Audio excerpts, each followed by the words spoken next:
प्रिय विद्यार्थियों, आज हम चतुर्थ प्रश्न पत्र निबंध और आलोचना के अंतर्गत शुक्ल जी के निबंध कविता क्या है इसका अध्ययन करेंगे और शुक्ल जी के कविता संबंधी विचारों को जानेंगे। चिंतामणि में शुक्ल जी के दो प्रकार के निबंध हैं, भाव या मनोविकार संबंधी और समीक्षा संबंधी। समीक्षात्मक निबंधों को दो वर्गों में बांटा जा सकता है, सैद्धांतिक और व्यावहारिक। कविता क्या है नामक निबंध शुक्ल जी का सैद्धांतिक समीक्षा संबंधी निबंध है। शुक्ल जी ने इस निबंध में कविता को परिभाषित और व्याख्यायित करते हुए उसके जीवन से संबंध, उपयोगिता तथा आवश्यकता पर प्रकाश डाला है। यही नहीं, कविता के आवश्यक उपादानों यथा भाषा, अलंकार, सौंदर्य आदि का भी विवेचन किया है। तो शुक्ल जी का निबंध कविता क्या है इसका अध्ययन करेंगे। भारतीय काव्य आचार्यों ने वाक्यम रसात्मकम काव्यम, शब्दार्थो सहितम काव्यम, रमणीयार्थ प्रतिपादकः शब्दः काव्यम आदि सूत्र वाक्यों के रूप में काव्य की परिभाषा दी है। शुक्ल जी ने कविता को कर्मयोग और ज्ञान योग के समान भाव योग बतलाया है। मनुष्य जगजीवन में विभिन्न प्रकार के कार्य करते हुए उनसे संबद्ध रहता है। जब इनसे रहित विशुद्ध भावानुभूति को अपनाता है तो यह हृदय की मुक्त दशा होती है। आत्मा की मुक्त अवस्था को ज्ञान दशा और हृदय की मुक्त अवस्था को रस दशा कहा गया है। शुक्ल जी कहते हैं, हृदय की इसी मुक्ति की साधना के लिए मनुष्य की वाणी जो शब्द विधान करती आई है उसे कविता कहते हैं। कविता मनुष्य के संस्कार परिणाम का सर्वोत्तम साधन है। कविता के द्वारा मनुष्य उस भाव भूमि पर पहुंच जाता है जहां से शेष संसार के साथ उसके रागात्मक संबंध का सूत्र सहज ही जुड़ जाता है। वन, पर्वत, नदी, झरने आदि प्राकृतिक उपादानों से मनुष्य का आदिम युग से साहचर्य रहा है। मानव जगत और प्रकृति जगत काव्य प्रयोजन के लिए मूल रूप या मूल व्यापार कहे गए हैं। सभ्यता के आवरण और कविता। मानव समाज जैसे जैसे सभ्यता की ओर उन्मुख होता गया, मूल भाव या व्यापार वैसे ही वैसे दबते गए और बौद्धिक जटिलता बढ़ती गई। इससे क्रोध, घृणा आदि भाव विषम रूप धारण करने लगे।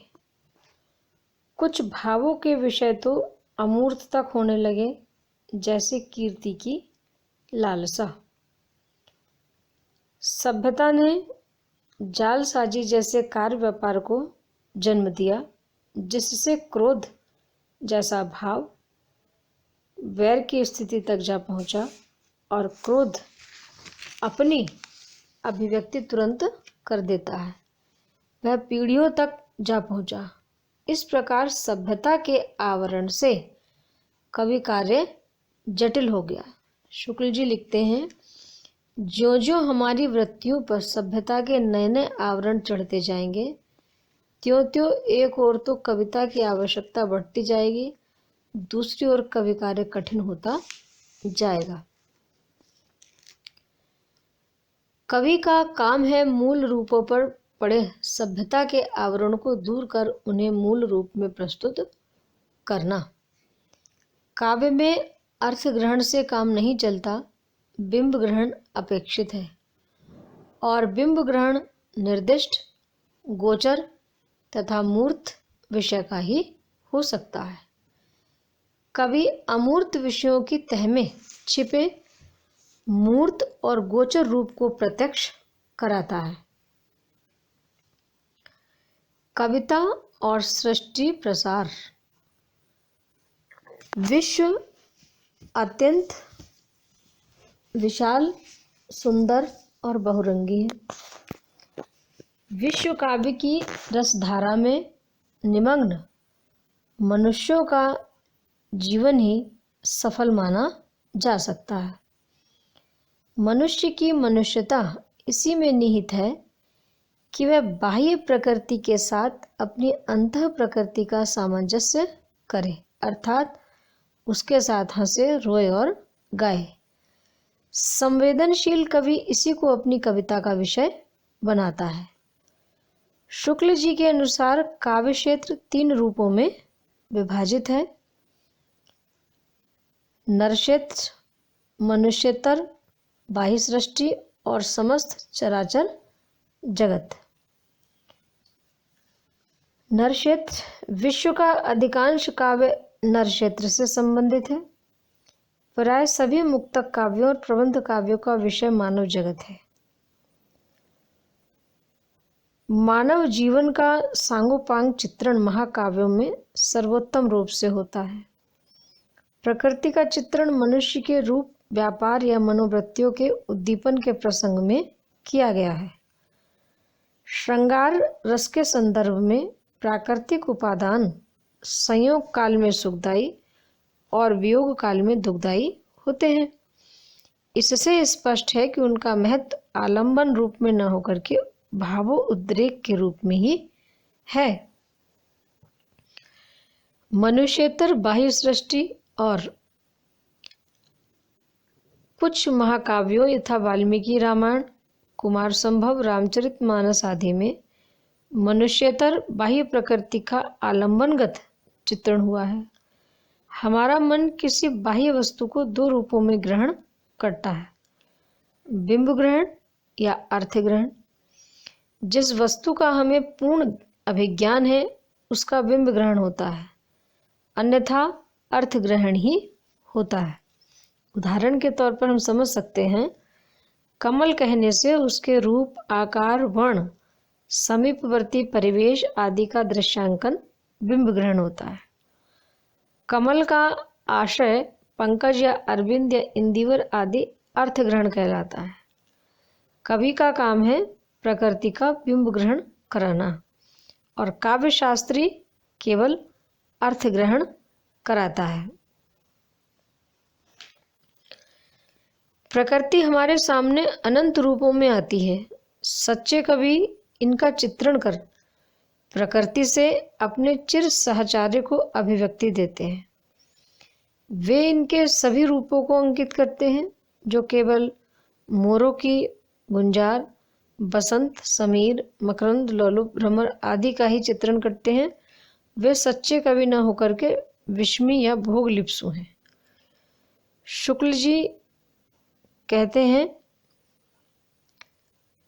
जो केवल अपने विलास या शरीर सुख की सामग्री ही प्रकृति में ढूंढा करते हैं, उनमें उस रागात्मक सत्य की कमी है जो व्यापक सत्ता मात्र के साथ एकता की अनुभूति में लीन हो करके हृदय के व्यापकत्व का आभास देता है।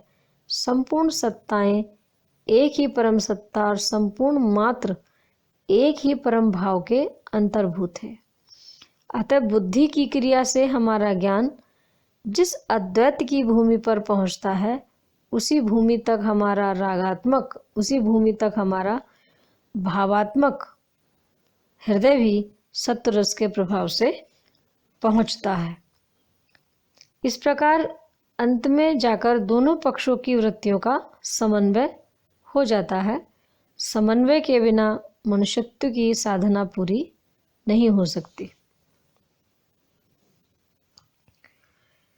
मनुष्योत्तर प्रकृति के कुछ रूप व्यापार प्रत्यक्ष होते हैं और कुछ भीतरी भावों या तथ्यों की वंदना करते हैं। कभी उनमें मानव मनोभावों का आरोपण करके नाना रूप व्यापारों को अभिव्यक्ति देता है। शुक्ल जी लिखते हैं, काव्य दृष्टि सजीव दृष्टि तक बद्ध नहीं रहती, वह प्रकृति के उस भाग की ओर भी जाती है जो निर्जीव या जड़ कहलाता है। जड़ जगत के भीतर पाए जाने वाले रूप, व्यापार या परिस्थितियां अपने मार्मिक तथ्यों की भी वंदना करती है। चराचर जगत सृष्टि के चराचर उपादानों से मार्मिक तथ्यों का चयन करने वाली काव्य दृष्टि व्यापक और गंभीर कही गई है। सृष्टि की अनंत सत्ता में नर सत्ता का अनुभव हमारी पार्थक्य बुद्धि का परिष्कार करता है। भेद बुद्धि का परिहार होने पर हमारा हृदय ऐसी उच्च भूमि पर पहुंच जाता है जहां कविता अपना उदात्त रूप ग्रहण करती है। मार्मिक तथ्य चराचर जगत के प्रति अपनी अनुभूति की वंदना कविगण सुभाषित, सूक्त आदि रूप में भी करते हैं, पर शुक्ल जी इसे कविता नहीं मानते। भावों या तथ्यों की वंदना जब मार्मिक हो तभी कविता कहलाती है। उदाहरणार्थ, बहती नदी का यथा तथ्य वर्णन कविता नहीं है। नदी के प्रभाव में गति का, प्रगति का, जीवन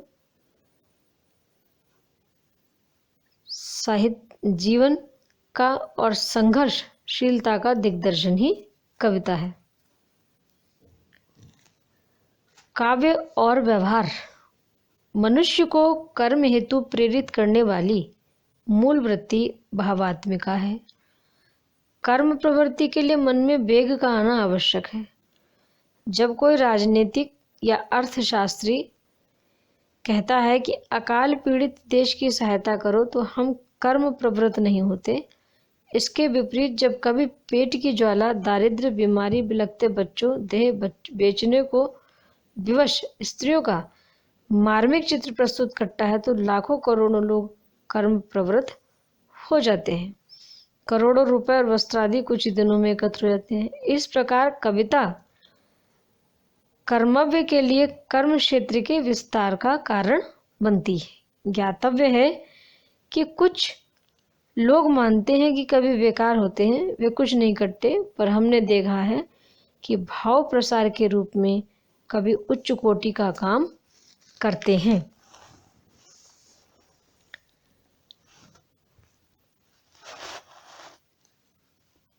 कल इसी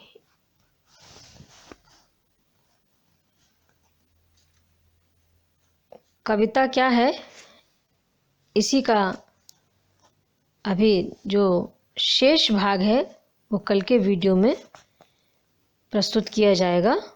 धन्यवाद।